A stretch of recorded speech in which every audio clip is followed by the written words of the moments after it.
Welcome guys back to Caps Academy में एक बार फिर आपको खुशामदीद कहते हैं। आज का हमारा क्लास है प्रेजेंट परफेक्ट टेंस के बारे में। इसका एक्टिव वॉइस भी डिटेल से पढ़ेंगे और पैसिव वॉइस भी डिटेल से पढ़ेंगे। एक्टिव वॉइस और पैसिव वॉइस दोनों डिटेल से पढ़ेंगे। ये हमारा 11th क्लास है और इस क्लास में हम प्रेजेंट परफेक्ट टेंस को डिटेल से पढ़ेंगे। ठीक है, तो चलो शुरू करते हैं। सबसे पहले प्रेजेंट परफेक्ट टेंस कहाँ पे हम इस्तेमाल करते हैं। ठीक है, this tense is used to express an event that happened in the past and that has present consequences। यानी ये ऐसे कामों के लिए हम इस्तेमाल करते हैं जो गुजरे हुए ज़माने में हो चुके हो और लेकिन उसके असरात जो है वो मौजूदा ज़माने में मतलब अभी भी मौजूद हो, यानी उसकी जो असरात है वो मौजूदा ज़माने में पाए जाते हैं। मसलन अगर एक बंदा है, एक बच्चा है, वो स्कूल गया है लेकिन वापस नहीं आया है तो आप कहेंगे he has gone to school, क्योंकि एक तरफ जो है उसकी असरात अभी भी बाकी है। इसी तरह अगर किसी बच्चे ने एग्ज़ाम दिया है और इसका रिजल्ट नहीं आउट हुआ है अभी तक तो आप कहेंगे, वो बच्चा कहेगा आई हैव टेकन एग्ज़ाम। ठीक है, इसी तरह अगर एक बंदे ने अभी खाना खाया, हमने देख लिया और अभी भी वो मतलब अभी भी उसके मुंह में कुछ है, वो जुबा रहा है, तो आप कहेंगे he has eaten the meal. इसी तरह अगर किस बच्चे ने यहाँ पे ख़त लिखा और उसने बालपिन को रख लिया और हमारे साथ ख़त लिखे ने अभी अभी काम हो गया है, तो लिहाजा ऐसे टेंसेस के लिए, ऐसे यूजेस के लिए हम फिर प्रेजेंट परफेक्ट टेंस को इस्तेमाल करते हैं। ठीक है, सबसे पहले एक्टिव वॉइस की स्ट्रक्चर को जाते हैं। एक्टिव वॉइस में सब्जेक्ट डूअर होगा, सब्जेक्ट जो है वो डूअर होगा, यानी ये काम करेगा सब्जेक्ट। ठीक है, इसका सब्जेक्ट जो है वो एक्टिव होगा, यानी वो कोई काम एक्शन परफॉर्म करेगा। फिर दूसरा जो है वो पैसिव वॉइस है। अब पैसिव वॉइस में जो है उसका जो सब्जेक्ट है, सब्जेक्ट वो रिसीव करेगा, रिसीव यानी एक्शन को रिसीव करेगा। ठीक है, तो यहाँ पे अगर आप देख ले पॉजिटिव स्ट्रक्चर पहले एक्टिव वॉइस के आते हैं। यहाँ पे सब्जेक्ट लगाएंगे, फिर हेल्पिंग वर्ब होगा हैज़ और हैव, फिर थर्ड फॉर्म और फिर ऑब्जेक्ट होगा। ठीक है, यानी ऑब्जेक्ट फिर आएगा, यानी सब्जेक्ट प्लस हैज़ और have plus third form for plus object, ये एक्टिव वॉइस है प्रेजेंट परफेक्ट का, इसको आप याद रखें। ठीक है, नाउ पहला क्वेश्चन है, पहला सेंटेंस है she has lived here all her life. हम कहते हैं वो यहाँ पे अपनी तमाम जिंदगी यहाँ पे रह चुकी हैं। No, she has lived here all her life, ये एक एक्टिव सेंटेंस है क्योंकि यहाँ पे शी जो है वो काम करता है किस चीज़ का, रहने का।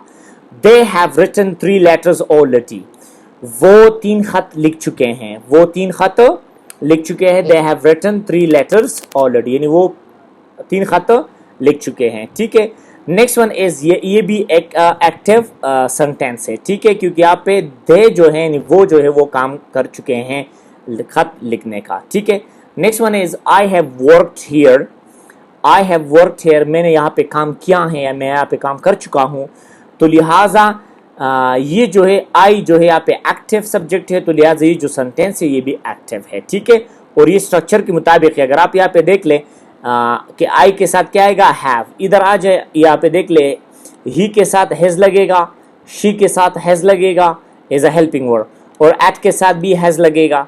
ठीक है, दे के साथ भी हैव लगेगा, और वी के साथ हैव, यू के साथ हैव, और अगर एक नाम आ जाए उसके साथ फिर हम हैज़ लगाएंगे। ठीक है, और अगर प्लूरल नाउन आ जाए फिर उसके साथ हम लगाते हैं हैव।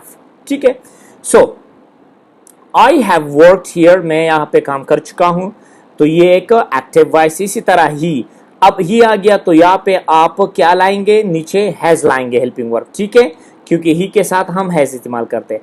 थर्ड फॉर्म पर he has finished his homework, वो अपना घर का काम मुकम्मल कर चुका है। ठीक है, इसी तरह वी के साथ नीचे हम क्या लाएंगे, हैव लाएंगे, क्योंकि वी के साथ अगर आप यहाँ पे देख ले क्या लग जाता है, have. So we have been to Canada, हम कनाडा जा चुके हैं।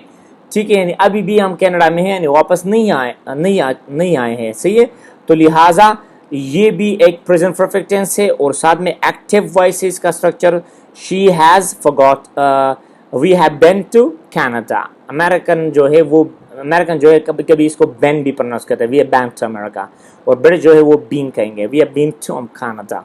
सही है, तो इसी तरह जो है नेक्स्ट वन है she has forgotten her folder, वो अपने कंप्यूटर का जो फोल्डर है वो भूल चुकी हैं। तो यहाँ पे शी जो है वो काम कर रही है या काम कर चुकी है, तो लिहाजा ये एक एक्टिव वॉइस है। शी के साथ हैज़ आया है और फिर third form of verb, she has forgotten her folder. इसी तरह आई हैव लॉस्ट माई पर्स, मैं अपने पर्स खो चुका हूं, आई हैव लॉस्ट माई पर्स। तो ये भी एक एक्टिव वॉइस है क्योंकि यहाँ पे आई जो है वो खोने का काम कर रहा है, लूजिंग का काम कर रहा है, ठीक है। Next one is we have seen this movie already, हम इस फिल्म को देख चुके हैं। तो यहाँ पे अगर आप देख ले वी आ गया है और हैव है, हैव हेल्पिंग वर्ब आ जाएगा, फिर सीन दिस मूवी, तो यहाँ पे वी जो है वो देखने का काम करता है, ठीक है। इसी तरह ही हैज ब्रोकन हिज लेग, वो अपना पाँव टूट चुका है, वो अपना पाँव टूट चुका है, यानी वो जो है वो अपने पाँव को वो काट चुका है, या मतलब उसने टूटा है अपना पाँव को। तो लिहाजा ये जो है सब्जेक्ट है, ये एक्टिव वॉइस है, ठीक है, क्योंकि वो जो है टूटने का काम कौन करता है अपने पाँव का, ये ही करता है, लिहाजा ये एक एक्टिव वॉइस है, ठीक है। Next one is there has been an accident, accident हो गई है या वहाँ पे एक्सीडेंट हुआ था या वहाँ पे एक्सीडेंट हो चुका है, ठीक है। तो इसी तरह जो है आप इसको जो है ये जो तमाम सेंटेंसेस है ये प्रेजेंट परफेक्ट के है, और लेकिन ये एक्टिव वॉइस है। अब इसके पैसिव वॉइस को आते हैं, किस चीज को आते हैं, पैसिव वॉइस को। इसको मैं यहाँ पे ले जाता हूँ। ओके, अब पैसिव वॉइस का स्ट्रक्चर किस तरह होगा, इसमें सब्जेक्ट भी होगा, और इसी तरह जिस तरह वहां पे हैज और हैव था, यहाँ पे भी हैज और हैव है, लेकिन यहाँ पे बीन का इजाफा होगा, यानी बीन हम लगाएंगे। फिर third form of verb, third form of verb वहां पे भी है, यहाँ पे भी थर्ड फॉर्म ऑफ वर्ब आएगा, और फिर ऑब्जेक्ट जो है वो बाय फ्रेज होगा, यानी अगर आप पे यहाँ पे शी है वहां पे बाय हर होगा, या अगर आप पे ही है तो वहां पे बाय हेम होगा, अगर आप पे दे है तो वहां पे बाय देम होगा, ठीक है। तो आप यहाँ पे लिखेंगे she has lived here all her life, she has lived here all her life, वो यहाँ पे अपने तमाम जिंदगी गुजार चुकी है। अब इसको हम पैसिव वॉइस में कन्वर्ट कर सकते हैं कि नहीं, इसको आप कन्वर्ट नहीं कर सकते क्योंकि इसमें इंट्रांसिटिव वर्ब है, और ये जो है इसके साथ जो है हियर ऑल और ऑल हर लाइफ, तो ये जो है ये एक एडवर्बियल फ्रेज है, ठीक है।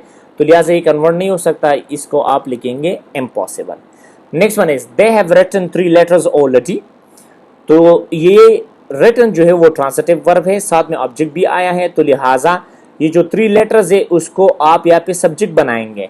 तो 3 लेटर्स लिखेंगे, 3 लेटर्स, और फिर हेल्पिंग वर्ब हैव आएगा क्योंकि ये जमा है, ठीक है।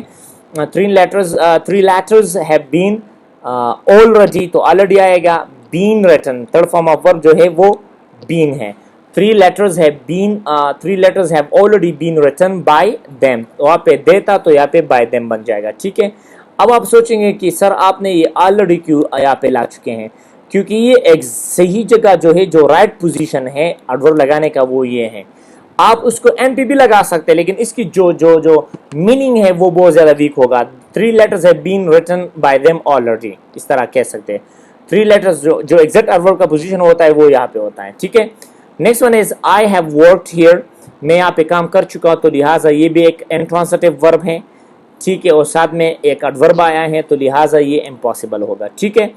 Next one he has finished his homework, वो अपना काम मुकम्मल कर चुका है। ही हैज फिनिश्ड व्हाट, तो लिहाजा ये ट्रांसिटिव वर्ब हो गया, साथ में ऑब्जेक्ट भी आया है, तो आप कहेंगे हैज, तो ये जो ऑब्जेक्ट है ये इसका सब्जेक्ट बन जाएगा, तो आप कहेंगे हैज होमवर्क। अब होमवर्क जो है वो सिंगुलर नाउन है, तो हैज आएगा, has homework has been finished by him, यानी वो अपना काम जो है वो मुकम्मल कर चुका है, ठीक है, कल का। We have been to Canada, अब बीन जो है वी हैव बीन, यानी बीन का मतलब यहाँ पे गॉन, तो गॉन का क्या मतलब होगा, वी हैव गॉन वेयर, या वी हैव बीन हम गए हैं, हम जा चुके हैं कहाँ पे, तो लिहाजा we have been to Canada, तो ये एक इंट्रांसिटिव वर्ब है, ये जो है प्रीपोजिशनल फ्रेज है या ऑब्जेक्ट ऑफ प्रीपोजिशन है, तो लिहाजा ये चेंज नहीं हो सकता, इसलिए यहाँ पे हमने लिखा है इम्पॉसिबल, ठीक है। अब नेक्स्ट आते हैं, नेक्स्ट जो है next one is she has forgotten her folder, वो अपना फोल्डर खो चुका है या खो चुकी हैं, she has forgotten her folder. अब फॉरगॉटन जो है वो ट्रांसिटिव वर्ब है, साथ में ऑब्जेक्ट भी आया है, तो आप यहाँ पे लिखेंगे हर फोल्डर, हर फोल्डर, तो यहाँ पे आ गया हर फोल्डर, तो ईच का जो ऑब्जेक्ट है वो सब्जेक्ट आ जाएगा, हर फोल्डर। अब फोल्डर सिंगुलर नाउन है, तो नीचे ऊपर से हैज आएगा, हर फोल्डर हैज बीन, और फिर बीन जो है स्ट्रक्चर का आएगा वो third form of verb, her folder has been forgotten by her, ठीक है। Next one is I have lost my purse, मैं अपने पर्स को खो चुका हूँ, I have lost my purse, तो लिहाजा आई हैव लॉस्ट व्हाट, तो ये ट्रांसिटिव वर्ब है, साथ में ऑब्जेक्ट भी है, तो इसका जो ऑब्जेक्ट है वो यहाँ पे सब्जेक्ट बन जाएगा। माई पर्स, पर सिंगुलर नाउन है तो हैज लगा दिया जाएगा। तो my purse has been lost by me. ठीक है, next one is we have seen this movie already. हम इस फिल्म को देख चुके हैं। We have seen this movie already. तो अब जो है यहाँ पे दिस मूवी आएगा, दिस मूवी। अब दिस मूवी जो है वो सिंगुलर नाउन है। ठीक है, तो आप कहेंगे दिस मूवी हैज आएगा already, this movie has already been watched by us. ठीक है, next one is he has broken his leg. He has broken his leg, वो अपना पाँव टूट चुका है, वो अपना पाँव टूट चुका है। तो लिहाजा यहाँ पे जो है ही हैज ब्रोकन, सो व्हाट, ये ट्रांसिटिव वर्ब के साथ में ऑब्जेक्ट भी है हिज लेग। तो इसका जो ऑब्जेक्ट है वो यहाँ पे सब्जेक्ट बन जाएगा, हिज लेग आ गया।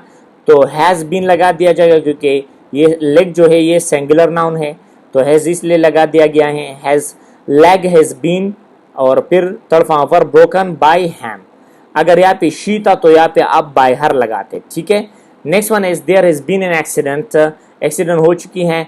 यहाँ पे याद रखिए ये इम्पॉसिबल है क्योंकि जो इंट्रांसिटिव वर्ब है ये बीन जो है यहाँ पे इंट्रांसिटिव वर्ब है। ये यहाँ पे is a form of the verb to be इस्तेमाल हुआ है, और यहाँ पे ये कोई एक्शन नहीं बल्कि एक्शन का वजूद शो करता है। एक्शन काम करना शो नहीं करता बल्कि एक्शन का वजूद शो करता है। देयर हैज बीन एक्सीडेंट, तो लिहाजा ये इम्पॉसिबल है। ठीक है, अक्सर लोग क्या करते हैं, अक्सर लोग जो है वो कहते हैं सर इसको मैं चेंज कर सकता हूँ। वो कहते हैं an accident has been made there.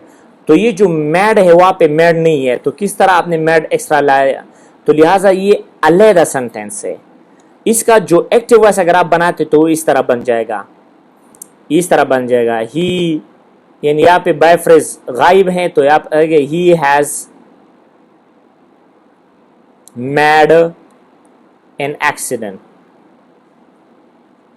तो आप बगैर ये एजेंटलेस पैसिव वॉइस हो गया तो आप कहेंगे an accident is been made. असल में यहाँ पे मैड, अगर आप ऊपर देख ले फॉरगॉटन यहाँ पे है, यहाँ पे भी फॉरगॉटन होगा। वहाँ पे फिनिश्ड है, यहाँ पे भी फिनिश्ड होगा। वहाँ पे रिटर्न, यहाँ पे भी रिटर्न। तो यहाँ पे बीन है तो यहाँ पे बीन होना चाहिए। ठीक है, यानी इज अ पैसिव वॉइस जो है इसका मेन वर्ब जो है यानी ये बीन होना चाहिए। तो आप इस तरह नहीं कह सकते the accident has been there, तो ये तो फिर गलत हो गया। तो लिहाजा इसको आप कन्वर्ट नहीं कर सकते। नेक्स्ट क्लास में इंशाल्लाह फिर हम इसका नेगेटिव और इंट्रोगेटिव दोनों को इकट्ठे पढ़ते हैं। That's all, see you next time.